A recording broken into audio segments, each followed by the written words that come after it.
show you a house that's been renovated, and at first glance you're going to think this is a very pretty house.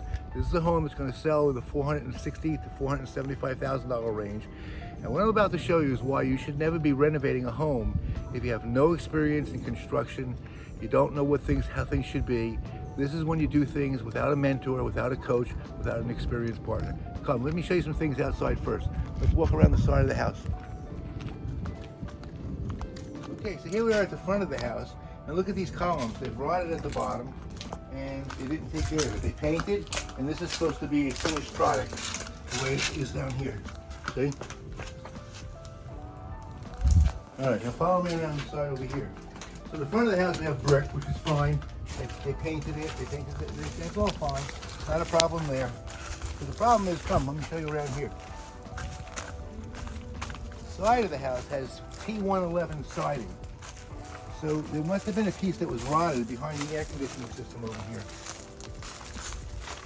So they replaced this piece here. They replaced this piece right here, but instead of recessing it in where the edge of the top of the wood would be recessed with that, so now as water comes down, it's going to always sit there, and when the caulking breaks, it's going to go inside of it. And here it's outside as well. And then they took care of it, but they didn't finish to take care of the rest of the rot. You know, if it was rot here, what happened to this piece? This was installed improperly. The best thing to do was put one piece in so you don't have a seam. There should have been one sheet, and you have a vertical seam where you can put flashing. If you have to do it this way, which I'm about to show you in the back, there's a flashing that goes behind you. It's called a Z flashing, just like a letter Z. So one part of that Z would be up behind you'd have to pull this out a little bit. A piece of that side would be up, and the bend on the Z would be sitting across here, and then it would come down this way. So if any water got in there, it hits the bend of that metal, it's aluminum, and it has to flow right back out. And then if you want to hide that seam, you put a piece of trim, like you have over in the window, across it. It'd be the 1x4. Come around the back here. This is funny. But it's not funny for the poor investor who spent $50,000 on this house. And now I have to spend a good portion of it over again. So, as you can see, the back part of the house has been wood framed. It's got T111 all along. There are some spots down here that they missed. A buyer, when you try to sell this, they're going to say wood rot, because they're going to have an inspector inspect this. And here you have all this rot down here that they didn't take care of. That's okay, that's minor, but now we're about to get, because you're just going to, who in the world did this? Look at the T111 over here that they replaced. They replaced it from here, as you can see, all the way down. This didn't matter to them. But what do you see here as far as the lines? Gee, they didn't even line up. So right away you know that this has been replaced. But they did the same thing here. So as the water's going to roll down, look, it's going to sit right there, the water. And when that seam breaks from the caulking, inside the water goes, rots it again. So not only does this have to be totally taken out again, and doing it this far, what did they save here? This should have been one full sheet.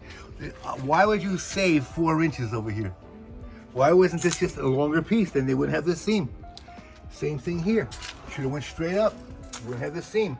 If you're forced to have a seam, then that side, then that flashing I was telling you about goes behind the topper piece, sits on this here, wraps down that way. Then you put a 1x4 across it and make like a band around the house. But this is what they call finished. Look at the nail holes, which are going to rot. They didn't use weatherproof galvanized or zinc nails. Terrible job, was never caulked, never sanded, never filled in. They didn't bother to do so. How can this be? And look at the hole they made here. And there was no reason to caulk it or put a flange around it. So let's just let the water roll in there. Let's let the bugs roll in there, the lizards and everything else. Come. I'll be back in a moment. We're going to go inside, okay? So we'll continue this in a moment in the next video. The box that this mounts to, they were just going to mount this directly on top of it. Should have been recessed in. These little screws obviously fell right out of the aluminum. Come around this way. Here we have on the garage side. What in the world did they do over here? They put some foam in here to cover up this hole. What this is? Look at this stuff sticking out. Why didn't they replace this? It's all broken. Garage door was never set properly, as you can see the gaps going in. That's what this is for. It's called a door stop. It's supposed to have weather stripping on it, and it doesn't even have the weather stripping on it, so obviously you're going to have a gap. Something's not installed properly. The rot always ends up at the bottom of the house. Look at all this rot that was never addressed, and all this was a foam in here because this is all rotten. So they put this board on sometime in the past. This wasn't the rehabber that did this, but somebody else did this to cover up the rot. And these guys never, whoever this investor hired as a contractor, never replaced any of this.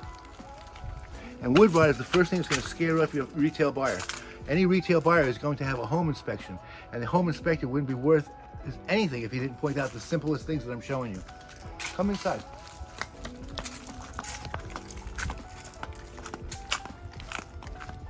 So what's going to look like a really nice house that was done by a designer really is just a horrible job, as you're about to see. Some of the stuff is just silly that you say, well, my God, who did this? A child could have done better. Okay, some of the things that you won't be able to feel is they put this luxury plank vinyl flooring down on the floor, and they didn't level it, so you can't tell that I'm walking up hills, that it's bouncing up and down. Another thing, and this is a designer's decision, they went with white trim. It doesn't pop. You know, you always want to sell the wow factor. The theory behind this was that they can paint whatever color they want. Well, if you had done a light tan or a light gray, which is what I would have done, a light gray on here, which actually this room actually looks like that with a tinge to it. I don't know if it's the lighting, because the rest of the house is white on white. So I don't know if that's, actually no, that is actually painted. Why did they paint this room unless it was already pre-painted? I don't know. But the rest of the house is left white. They also skim coated the house here and got rid of the texture, but they didn't get rid of the texture here. Look at the walls here. These walls have what's called orange peel. You have to get a little close. If you come around this side, it changes from orange peel, and look over here, you can really get a feel of it, to a mixture between what they call knockdown and orange peel. When you come around the bend, it's all flat. And flat, if you're not really good at taping, it's going to show all kinds of imperfections that is a little hard to show you on the video. But okay, come over here by the fireplace. So, this fireplace, first of all, doesn't meet code having a piece of trim up here. They took out a hearth that's here, and by code you have to have a hearth when a piece of firewood falls out and burns the house down. It's got to be something. But the tile job, look at this here, expensive tile job, how this was done so unprofessionally. You know, the design laying it one way, going another way, sticking out. Terrible. That's got to be redone. Brand new kitchen. Somebody needs to get either a better ruler or have glasses because they didn't know how to make a cut that was nice and neat. I don't think you have to be that close, so just stand back and come back here and you'll see the room. Okay, so we're going to continue this in a few moments. So let's talk about the kitchen now. Got nice quartz countertops, but there's some things here that did terrible. Come around this side here. Well, actually, stay where you are there. You can see from the cabinet doors don't match up. The handles don't match up. There's no spacer on the other side of the dishwasher. Should have been a spacer here. There isn't any. They put a seam right next to the sink over here. Shouldn't have been over here, but okay, it's not the worst of the problems. No backsplash. They didn't finish connecting the sinks or anything, so they didn't make any mistakes there. But this cabinet here, there's a little silly that you have such a gap up there. That cabinet should have came down lower. That's a 12-inch, should have had like a 15-inch. You don't have that gap there. Who wants to see the bottom of the cabinetry? We always take out the sockets. From a designer standpoint, their excuse was, oh, there's wires and things in there. Of course there's wires, you just reroute them. So now they went with 30-inch cabinets, where you have a 12-inch socket from here up to there. It could have been, if you took that down, you could have had 42-inch cabinets in a pricey house like this, or you could have went from the 30-inch, which is the low end, to 36-inch, and then put a crown molding on it, or 30-inch with crown molding, which is really attractive. So if you went to the 36, you'd be about here. With crown molding there, you'd be only 2 inches off the ceiling. You put the track lighting behind it, which reflects indirect lighting right off the top of the ceiling, and it looks beautiful. The other problems that are in this house, every one of the doors doesn't open very well, and they were mitered wrong. But here's something really silly. Take a look at this base molding over here. Right here. No 45. This is supposed to be a 45 and a 45, so you don't see the corners. Here they went straight past it and blocked that one with that. That's not the way you do it. Same thing here, every one of them, no miters. This is the worst one. Look at this. You're not supposed to see the ends of both sides of the molding. The whole house was done that way. And that's all brand new molding. So, unfortunately, that has to be replaced. Now, let me show you some of the really bad stuff. Oh, right over here, they installed these hi-hats, these recessed lighting. It was done by the contractor, not by a licensed electrician. We have no idea what he tapped off of in the attic to get the power, so we don't know if he overloaded the amperage because they can't find a circuit breaker that's dedicated to that alone. From a designer standpoint, why would you have the recessed light right next to the pendant lights and this one all the way out here, not even in the kitchen anymore? They should have been moved in, and I would have had the 4-inch hi-hats. If you're leaving the socket, they already put one here. Why not have the little 4-inch recessed mini ones right there? Or put an undercounter lighting, which a house like this here, they still could do that because they didn't do the backsplash yet.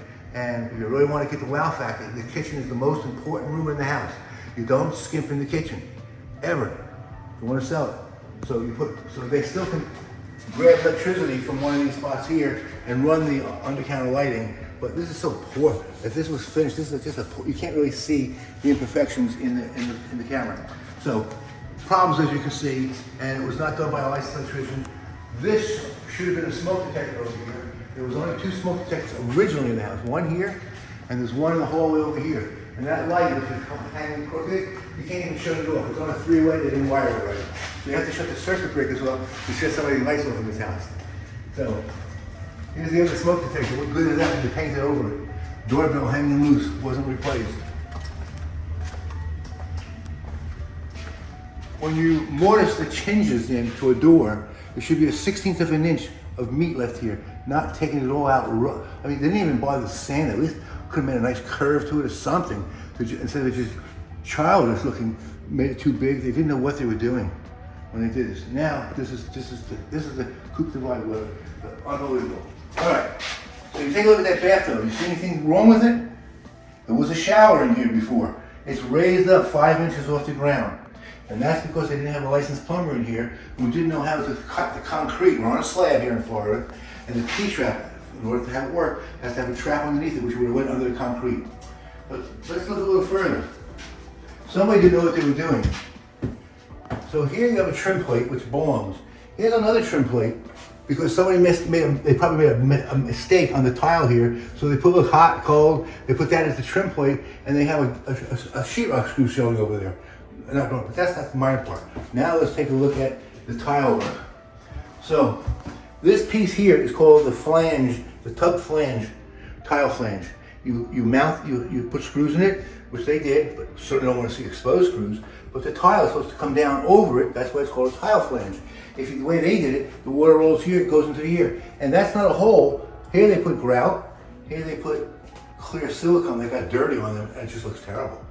Things are protruding out, they're not plumb as they go in. And in the back part, they didn't even bring the tile to the top of it, they put it behind it, and I can stick my finger behind all of this. That tile is supposed to come down over the flange.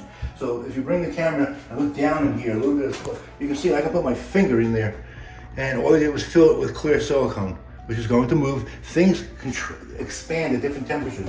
This will expand, the tile will expand, and that line for the caulking is going to break open. So here they didn't cover the flange, they brought it to the top of it. Here they put it behind it, and on this side, oh my God, you're gonna have to bend down to look under there. Here they brought it down, not over it, but it's protruding way out, and there's a hole underneath here. So the water's gonna come down here, wrap around the bottom of it, and go behind there.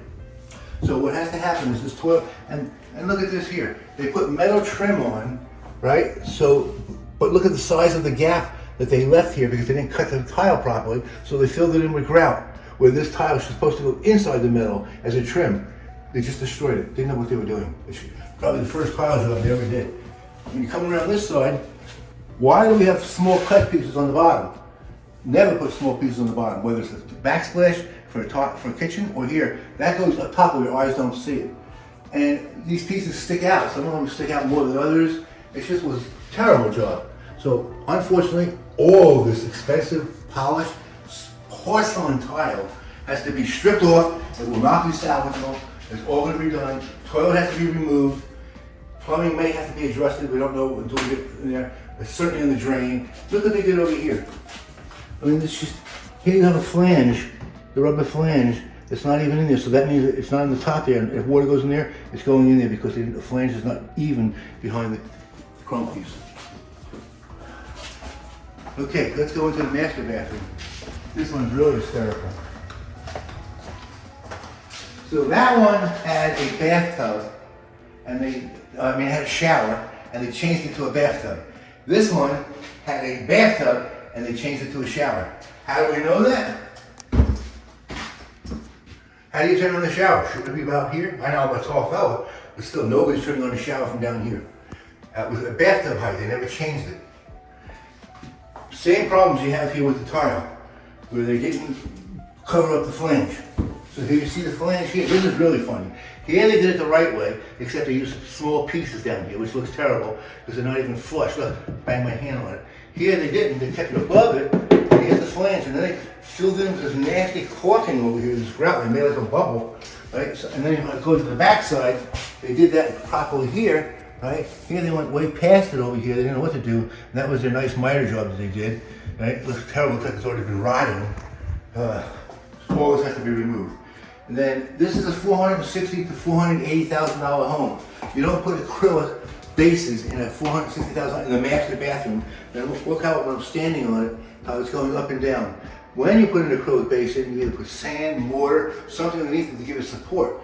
But this should have been a mud job, a shower pan, and then tile that complements this. And then it should have had glass enclosure across here, not a shower rod, not in a $460,000 home. This vanity here cost over $1,000 at the top. There was a single sink here before, so that turned into a double. When the bathroom was stripped, everything in this house was stripped before they did anything. Removed the old vanity, should have opened up the wall and ran the plumbing, the waste lines and the water lines in the wall instead of through the cabinetry.